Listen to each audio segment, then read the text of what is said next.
Hey guys, it's Geneva. I hope you're all doing well. I hope you had a great Thanksgiving break. I haven't posted this channel in a little while, but I'm back and I'm super excited. I start school soon and I've been working a lot, so it's been kind of hard to get videos out. But here we are. I do have a few new additions. I have a ball python now and a leopard gecko. So yeah, the leopard gecko is a baby and so is the ball python, so they are super cute and small right now. And Mango, the bearded dragon, has done a lot of growing, like a lot of growing. And I wanted to kind of show you guys today as my first video back on his Dubia Roach colony, which will also become the leopard gecko Dubia Roach colony as well when the leopard gecko gets a little bigger. But for now, Mango gets to enjoy some Dubia roaches along with his crickets and superworms and waxworms occasionally. So he's one happy dude, and so are the Dubia roaches until, of course, they're eaten. So if you want to learn more about Dubia roach colonies and how to do it cost effectively, it doesn't cost much, and you can get free feeders, which therefore makes it easier to own these little guys. And yeah, I hope you enjoy this video. Here is a little shot of Mango. I have wrapping paper in the background so it looks a little messy, but I'm still trying to figure out what I want to do with his enclosure completely. And of course there's calcium all over his reptile carpet, but he's a happy guy. We love our Mango. So beautiful. And while we're here are the goldfish. They have some algae in the back, but they're happy and healthy and growing and thriving. All 3 of them. But I'm pretty sure this guy has trouble seeing. I mean, it would make sense, but he always struggles to eat, so I really feel bad that we're breeding goldfish to look a certain way but don't function properly. I don't know. He's beautiful and he's healthy though. First of all, you need a bin or tote to store them in. Mine is a 18-gallon tote that I probably got for like $5 at Walmart. And the interesting thing about this is I actually got 2 totes. So you can lift this one out, and I will explain why in a minute, but you only need 1 lid. So if you want to get the extra lid just to practice in case you mess up, that's not a bad idea either. So, because these holes were not super easy to create. The plastic is kind of fragile in the sense that it'll crack if you don't cut it properly. So, 18-gallon tote is plenty big for, I would say, any home reptile keeper. If you're like a breeder of bearded dragons or something like that, you're probably going to need a few of these. But I just need 1 for my bearded dragon. I could probably feed a lot of reptiles with what I can keep in here. So the next thing you want to do with your tote, the housing, is cut holes. I only cut holes on one side because I want to keep humidity in my tote. So I have holes all over the top of this lid on this side. I have some big ones and some small ones just to help create better airflow. I did this with a drill. However, you can see they started to get kind of sloppy because it started to get too hot and melt the plastic. So what you can do is you can use a Dremel. I have a Dremel Stylo Plus with 15 different pieces to use, but I couldn't get the head off and change it out, so I just use a drill. There are also other like heat guns that you can use to make these little holes. You can also use just a regular kitchen knife, but I noticed that this tends to crack. So it's really important to be careful when you're doing this. And if you are a child, I would definitely try to have an adult do it with you. Another thing you really need to do, is not optional, is put screen around the edges of your holes.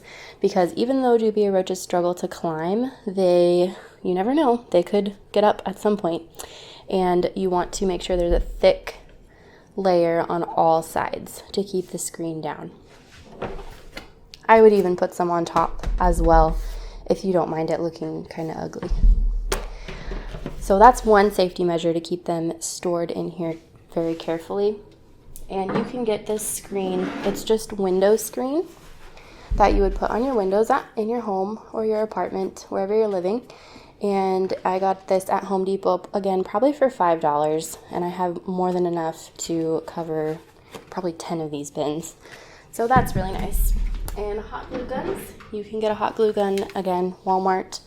I don't know, $7. And it came with glue. So that's not too bad. The next thing I want to talk about is food. Your roaches will need food and water and humidity and heat, just like a lot of other animals that I'm sure many of you keep if you're looking at this video. I like carrots because they're cheap. I got this bag for 98 cents, and carrots last a long time. They don't mold as easily, and they store a lot of water, so they can munch on them for a long time. I only change out my carrots every, like, twice a week. A lot of people are overdoing their Dubia Roach colonies and and putting water dishes or the special like cricket water crystals and all these other things, but really Dubia roaches, they can live off of cotton. I read an article where the Dubia roaches literally were getting their hydration from cotton, and that's ridiculous. Like, they can survive in crazy measures. Not that you want to put them through that, but carrots are more than nutritious enough to keep them going.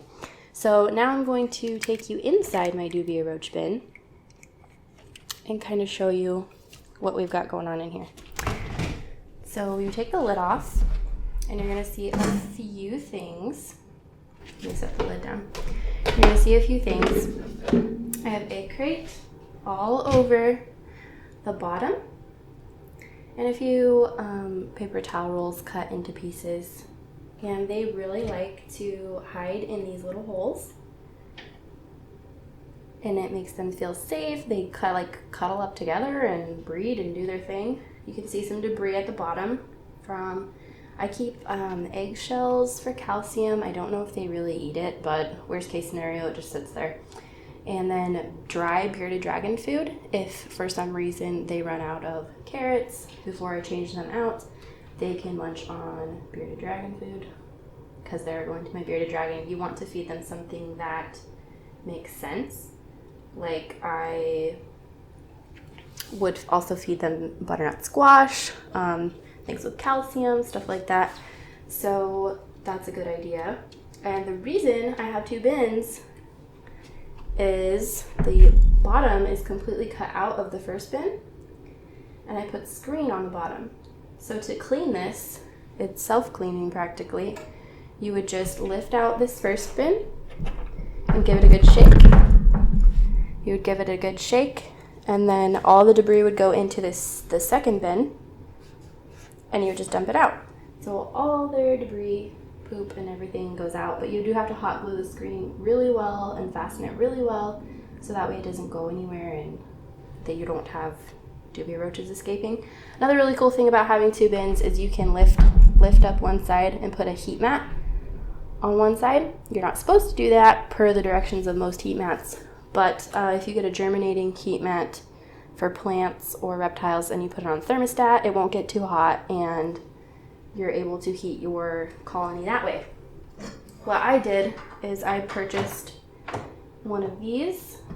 They clip onto stuff, and it's just literally like a heat lamp for like $5 at Home Depot. And I got a bulb for it, and that's how I heat mine. I put it, what I do is I put the lid on, and then I put it on the side that does not have the airflow holes. That way they can still have fresh air coming in this way and heat trapped in this way. And it's black to hold the heat as well.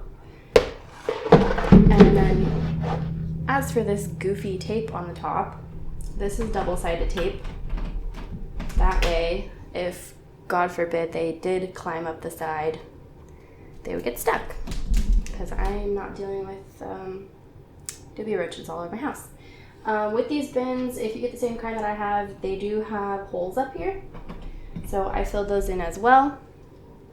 And then, yeah, that's pretty much all you need to know about your Dubia colony. You do want to spray it down every couple days because they do like humidity to about 60%. But I'm not too particular with how humid it is, I just spray it down. They also drink that water, so it's another good way to keep them hydrated. And then before you know it, you'll have a thriving Dubia Roach colony, and it doesn't cost very much. So instead of spending, I don't know, baby dragons can eat a lot. So instead of spending so much money on crickets every week, every month, I would highly suggest ordering some adult Dubia Roaches online and raising them up in one of these bins. Self-cleaning, so you don't really have to take it apart ever, and it's so easy to just grab some tongs, pick out the bad carrots and put new carrots in, and then your Dubia Roaches are happy. So if you like these informational videos and you would like to see more, please do hit the like button. It helps to know what you guys want to see. He's not very happy because I have his food bin right here and he's not eating. So thanks, guys.